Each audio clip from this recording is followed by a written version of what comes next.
siyakwethemba futhi ukuthi God even today has an appointment with you in the name of Jesus.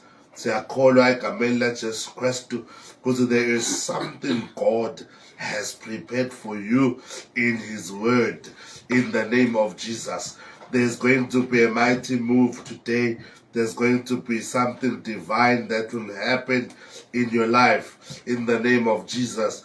Lokuhle kaNkulunkulu bathandekayo akakhulumi nje ngoba kumbe khona akakusho, but when God speaks, he speaks because he must say something. He has something to say. Egameni likaJesu Kristu. And that is what gives us the confidence even tonight. Ukuthi sithi mlaleli sitawuhlephula live laNkulunkulu egameni likaJesu Kristu. Hlelo sengehlile ukuba ngwephule lethelwa libandla laseMbabane AOG labanye bathi Mbabane Assembly of God egameni likaJesu Kristu. Now uThanza ungasho Mbabane Assembly of God BTG. Now uThanza ungasho Mbabane Assemblies of God kaSomlandela. Khetha wena nje mlaleli egameni likaJesu, kodwa lokuhle nje ukuthi silibandla laJesu shimayenza abantu imlanzi tensinziso neta Kristu lo ingosi. Praise the Lord. Namhla abazalwane indlela ekusakada angihambi ngedwala abazalwane egameni likaJesu Kristu, ngihamba lebafundisi batawubingelela abazalwane egameni likaJesu Kristu ngivele evini laNkulunkulu. Ngaqala ngesekudla sami ngalekugcineni ngihamba laye umnakethu lapha nguMr Dlamini lona ngesenkosi igama lakhe insizwa esesemncane kodwa ngeminyaka, kodwa nje sishuqa naye lapha kulo mgwamanza wevankeli egameni likaJesu Kristu sivele khona ezulwini egameni likaJesu. Angamkhulumeli bazalwane Nkosi yami in the name of Jesus. Akathi ifakazele yena mna Nkosi atshele balaleli ukuthi umbani yena usukaphi ke Nkosi, Inkosi imkhathaphi uhamba kanjani vele egameni likaJesu Kristu. Mhlawumbe imkhulumele lapha akulalo umyelalele azoba sekula loyo wathiwa ngini egameni likaJesu.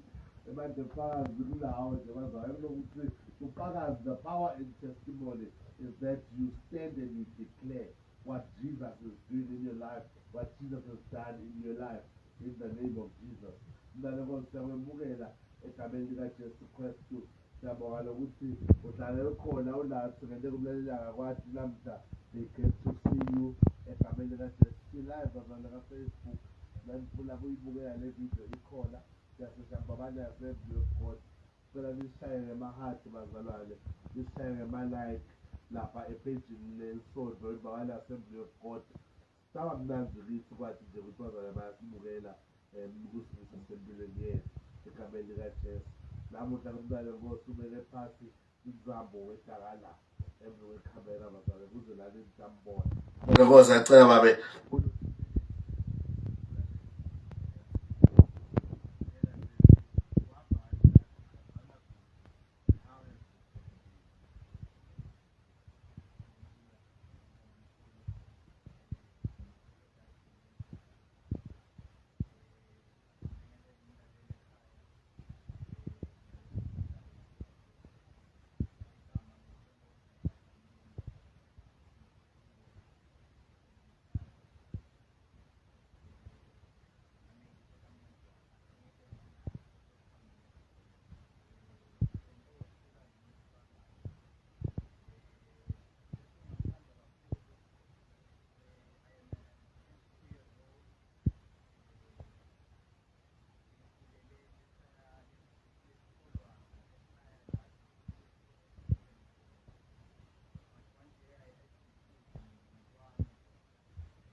Yesu sengiconza kuthi timfo utenta tendeke, my God, kuthi nami angimukele lo Jesu.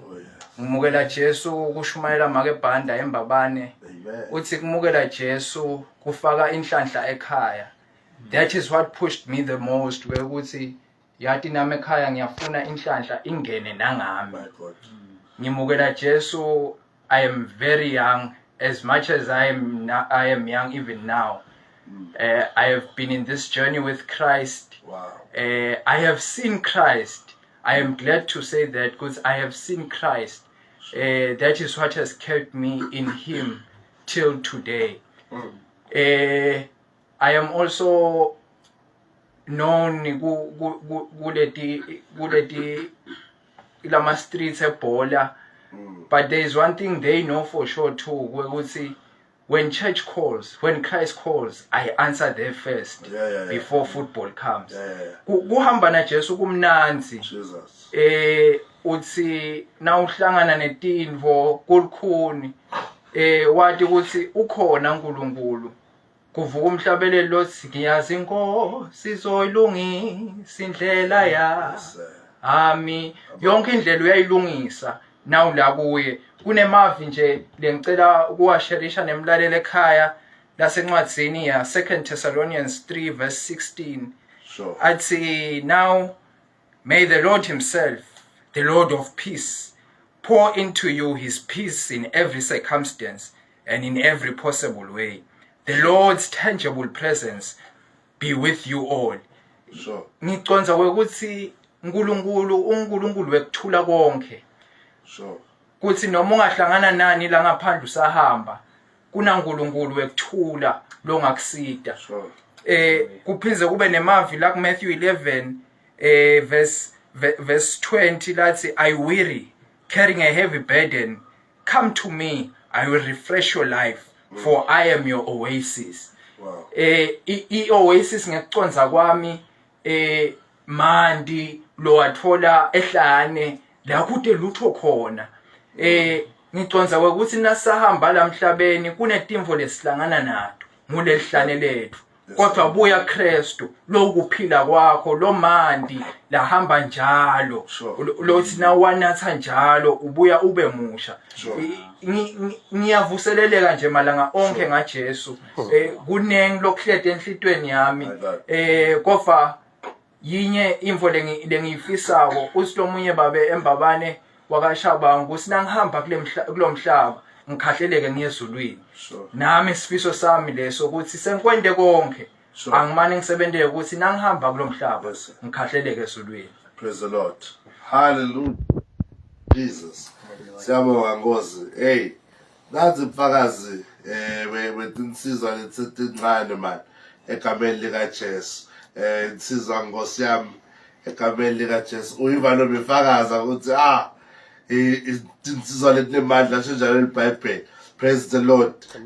Kupossible mlaleli njengoba umntwana Nkosi achaza nje ukuthi noma utalele esonweni, you must be born again. You must make a decision for yourself egameni lika Jesu Christ. Bahlale bangihleka la ngisho ukuthi kulala esibayela kwento bengomo bese kukhulela esonweni kwenta ubalikholwa bangumzalwane egameni lika Jesu Christ. You must be born again. Praise the Lord.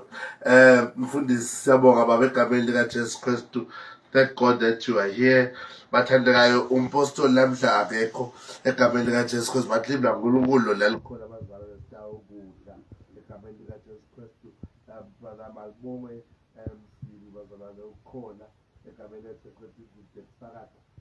He's a young man that God is using mightily in Jesus' mighty name. Some of us who are under his leadership, the hand of God is upon his life, and we want to invite you, Bazarane, please just tune into your heart and let's hear what the Lord is speaking to us even in this season through his servant in the name of Jesus Christ. Man of God, babe siyacela ukuthi umbingelele umlaleli bese siyangena evini laNkulunkulu. Welcome sir, in Jesus name. Amen. Amen. Thank you so much Mkholo. Ngiyabingelela umlaleli ekhaya egameni leJesu. Praise God. Bekhulumako sebashilo bazalwane ngingumfana kaNkulunkulu ngimalibonga kaMsibi. Inkosi yangentela umusa. I am a child of God. Nginabo lokufakazi lobo uthi ngempela Kristu uyinkosi nemsinzisi wekuphila kwami. Ngiyamthanda ngenhliziyo yami yonke futhi ngumthandazo wami ukuthi uthando lwami kuye lukhule. In one of lamabandla mawufunza incwadi yesambulo ukhala ngakunye Jesu uthi uyajabula ngemisebenzi uyayibala imisebenzi yalolu bandla kusilente kahle uthi kodwa nginakunye nje which is against you. Luthando lwakho lakuqala you have forsaken your first love. It is my daily prayer nami that Lord may my love for you luthando lwami kuwe luhanze njalo. Amen. Siyabonga nalamuhla mlaleli ukuthi inkosi sinikete nelithuba ukuthi nje singahlangana nelivi lakhe. Be sure of one thing ukuthi no matter the vessel livi la uNkulunkulu liyamangalisa noma lingafundwa ngumphana lomncane kodwa makwehle emhlabathini lehlele emhlabathini lobeka lilinzele yamatha akuthele. Amen. Locela kafishane sifunze kanye encwadini ya 1 John chapter 3 sifunza nje ivesi libelinye verse 8. 1 John chapter 3 verse 8. Lengilifunza koke lithi umuntu ulona kwaSathane ngoba Sathane wona kusukela ekuqaleni kodwa indvodzana yaNkulunkulu yetela kona lokho uchitha imisebenzi yaSathane. Amen. Ingosi itobusisa kufundwa kwelivi layo. Hallelujah. Bazalwane kulamagama nje just ilithutshana sikhashana likhuluma ngekona about sin. Lithi ke linkungathi Johane lana beka plain ngetinto letinengi nje akhulume ukuthi lona elithando kulokunye uyakhuluma iswele lithando lalelive ude lithando lwababa uthi longamthanzi umzalwane akazange sekambone he was beka straight forward emagameni la kawasho. Now nginaka nale directness la khuluma ngayo la uthi lowo nako waSathane. Mind you kungathi bekude kuhlukanisa ukuthi ubhalela ngisho bantwana bakaNkulunkulu la noma bantfu labangathi banalesigaba sekuthi basinzisiwe.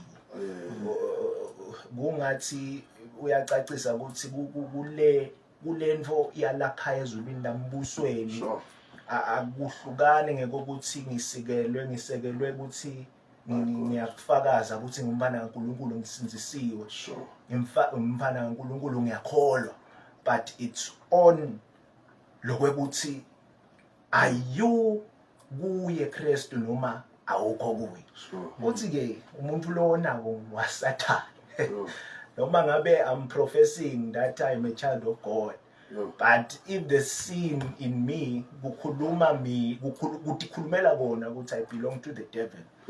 Lithi Sathane wona kusukela ekuqaleni vele imvo yakhe nje primarily akakhoni Sathane ukuthi angenta imvo ibe ihambelana naNkulunkulu ihlala iphambene nensando yaNkulunkulu.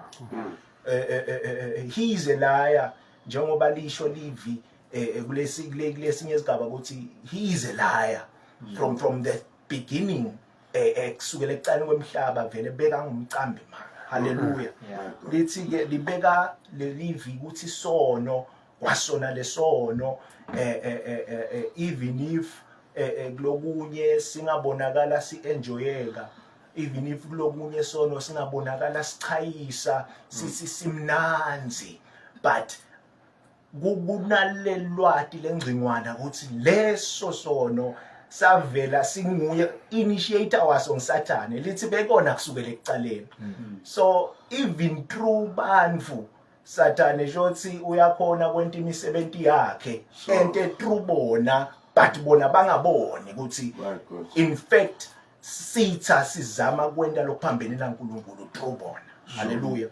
Kodwa lithi lelivi kodwa indvodzana yaNkulunkulu ngitele to uhleli namagama nako ukuthi kodwa indvodzana yaNkulunkulu yetela kona lokho uthi noma ngabe kukhona Sathane nemisebenzi yakhe kukhona Sathane imisebenzi yakhe lenyumuka primarily la ekwenteni sono bese kulandzela konke lemisebenzi lemibi lithi kodwa indvodzana yaNkulunkulu ngibani lendvodzana le yaNkulunkulu unguJesu ligama layo lesito imemetela nalamuhla akusiya akufanani nayitolo akufanani na kulesinye isikhathi kodwa sitomemetela yona namuhla ukuthi kodwa leyo ndvodzana yaNkulunkulu laleli lapho khona I don't know ukuthi kuhamba njani kodwa ngitomemetela noma ngabe udiva kungathi kulomunye udiva ngathi usekhoneni akadeserve nekwekuthi angabonwa abazalwane kodwa ngitelestela kutomemetela nakuthi kodwa indvodzana yaNkulunkulu yetela kona lokho futhi itele kona lokho nalamuhla kucitha yonke imisebenzi yaSathane lemisebenzi yaSathane yonke inyomuka la enveli yekwekuthi kuqala in the effect of it being seen kufanana nento lebesi bebhetela konke lemisebenzi lemibi kuyayidonsela ukuthi sale bese iyalandzela just in the scene kodwa namuhla mlaleli kunalenvo lekhona lengivaka ukuthi indvodzana yaNkulunkulu itele kona lokho kucitha imisebenzi yaSathane noma ngayinjani noma ngabe imnyumba wayo uvelaphi kulokunye kungako livi libeka namagama leseswadayele ukuthi kude lokunenteka uNkulunkulu for with God nothing is impossible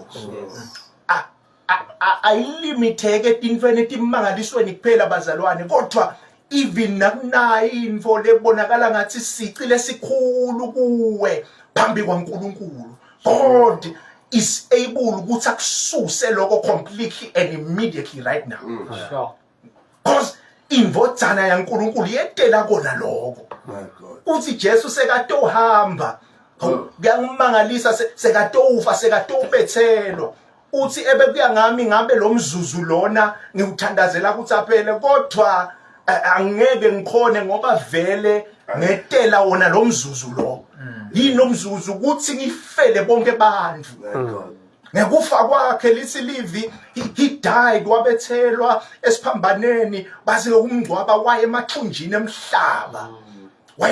emhlaba bekayela kowentani he came ukuthi athathe isihluthulelo sekufa nesaHades acede emandla esona emvini abulale the works of the devil sitha esiphambanweni ngiyacabanga sabona sekulate sicabanga ukuthi sekuphelile ngalo Jesu lona ngoba naku yasebambethele naku kanzi this Jesus ungena la kuleli plan ukuthi primarily ngitele mina kutochitha yonke imisebenzi yaSathane every work of the devil I have come to destroy it tomemetela kuwe mlaleli kuba nalento noma ngabe uyadiva ukuthi ngiphansi ngisemgodini I'm alone kuloko lotivela ubopheke kubo for that reason for that very same reason was the Son of Man manifested. Lithi lelivi he was manifested. Ukona lesingisi wa manifesta. Mawuchaza kumanifesta ukuthi wambuleka wavela wathi kwa. Wabonakala. It is for that very same reason. Jesu wetela kona lokho bazalwa to kill the works of the devil. Ayikalimitelwa lemisebenzi yesitha ukuthi lana kusekhaya. Ayikalimitelwa lemisebenzi yesitha ukuthi lana kusemsebentini in every sphere ukhonela lokho Jesu to kill the works of the devil. Lithi livi wathi ngekufa wafa he rose on the third day. Wathi ngekufa avuke on the third day wanyukela ezulwini he ascended. Wahlala ngesekunene sikaNkulunkulu. Livi lisitshela ngalokuqaqile ukuthi uhleli kulesekunene sakaNkulunkulu umele ukuthi titha takhe tonke tite phansi akhe. Umele ukuthi he is interceding uyanxusa njalo uNkulunkulu. Wetela to cast down the works of the devil. By God. Ngicela khuluma nawe mlaleli kuleso simo lapho ekhaya kuleso simo lotivela ngathi sekumnyama kakhulu khona kude lokungakudeliver lo munye sowaya etindzaweni letijulile akuna solution lapho vele. The solution is Jesus Christ and him alone. The solution is Jesus Christ and him alone. And ngiyakulinga mlaleli ake uthathe nangiJesu nje umlinge namuhla ukuthi ngeke yina kummangalise. Umemukele mase umemukele sekala kuwe, he will do the rest. In the name of the Lord. For this purpose was the Son of Man manifested. Yavela ngaloko indvodza yavelela wena. Oh, ningasiboni ngathi laba abakholwako sebangqono bazalwane. Nathi sikulomgomo ukuthi noma ngabe kuvelani kulokunye kuzama ukuba imisebenzi yesitha sincedwa nguye lo Kristu, knowing that wavelela kona ukuthi atosisinzisa. He came to kill the works of the devil. My God.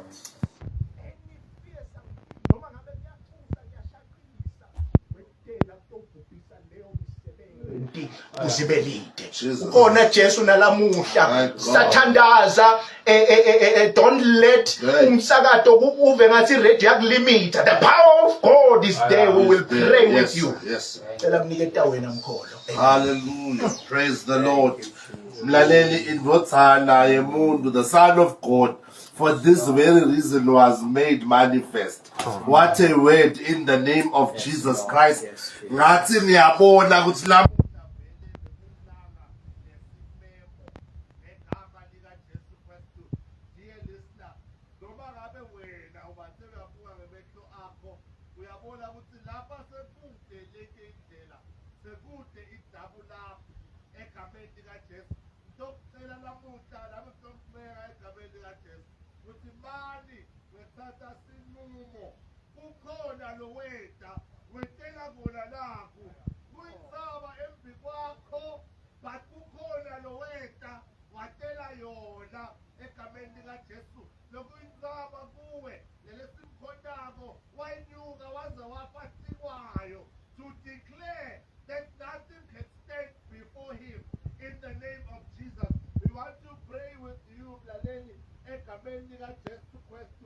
because we believe that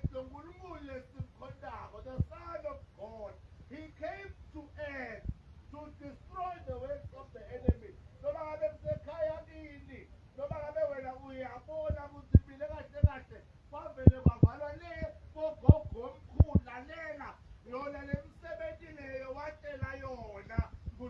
His name is Ancient of Days.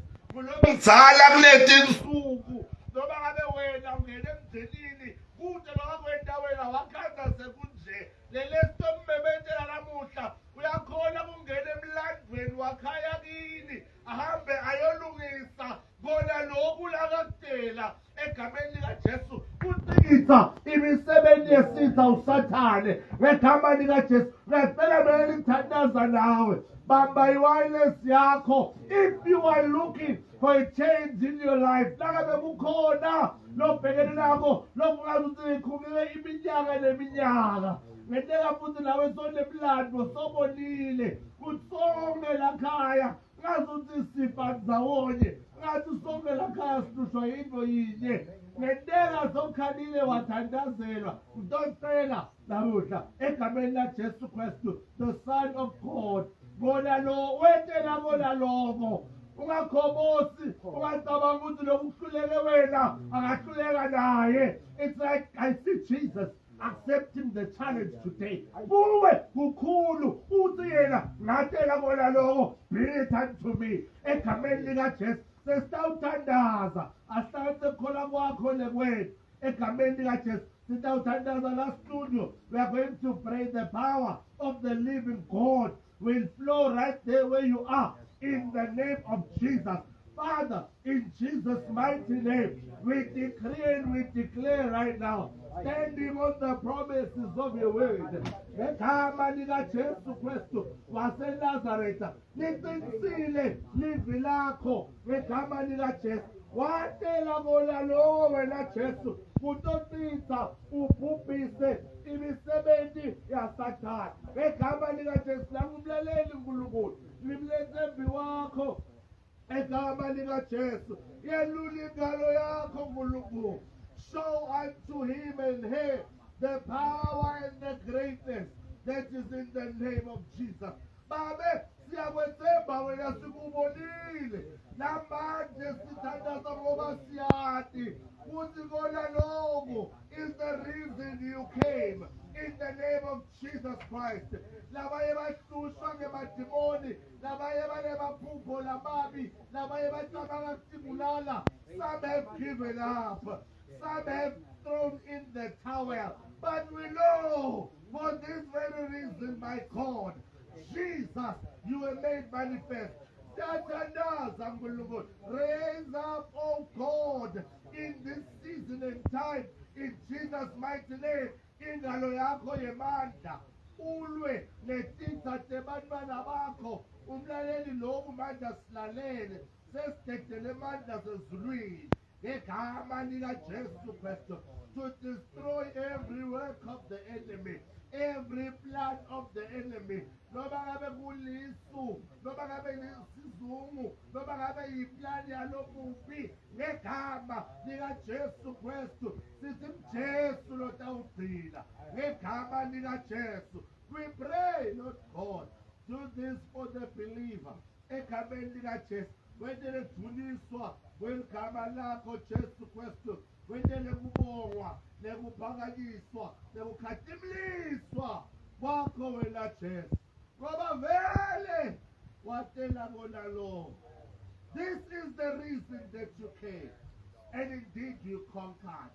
Wafika emhlabeni, wanqoba, wevakala umemetela, ukuthi kufeziwe kuphelele. Wehlela ngaphansi kwemhlaba, athi Sathane uqedile, kwakhanye hagesi, wathi jithela tihluthulelo, kwakhanya ukuthi ngaphansi kwemhlaba unqobile. Wathi uyavuka, lethuna walinqoba, wathi solinqobile ithuna, wathambula emafu, bakubona ushobela usithela, bakhanya ukuthi asesibhakabhakeni unqobile. Bayethe kuwe lolungozi. Sathane dumo wabelethi bokuthi kufanele, ngegama likaJesu Kristu. We give you the glory and the praise, our God, in the name of Jesus Christ. Hallelujah. Praise the Lord. Glory to Jesus. Mlaleli, silibanda sembabana Assembly of God. Siyafisa kuhlanganyela nawe. Siyafisa ukuthi sivakashele. Silaphe esandla egameni likaJesu. Lawo abantu babane nemacenzelo ubuyani bazalo sitawukhonda egameni likaJesu. Sunday nga-8 a.m. yangena inkonzo yokuqala yesingisi bathandekayo. Siyamthandaza Jesu, siyamkholwa sidlile uNkulunkulu egameni likaJesu. Nga-10:30 kumele inkonzo yesibili yeSwati bathandekayo. You are welcome to join us in any of the services so that we praise the name of the living God. We want to see you. We hope to see you in the name of Jesus. Please remember, Bazalwane, we are live on YouTube. Please subscribe to our page, our Facebook, Bazalwane. Because as you continue with us on this journey, remember, no matter how big it is, that is the very same reason Jesus came. We are with Jesus and with Yako. Because it's back to that. No more than put this back on the line. If I didn't pass 76071828. 76071828. May God bless you.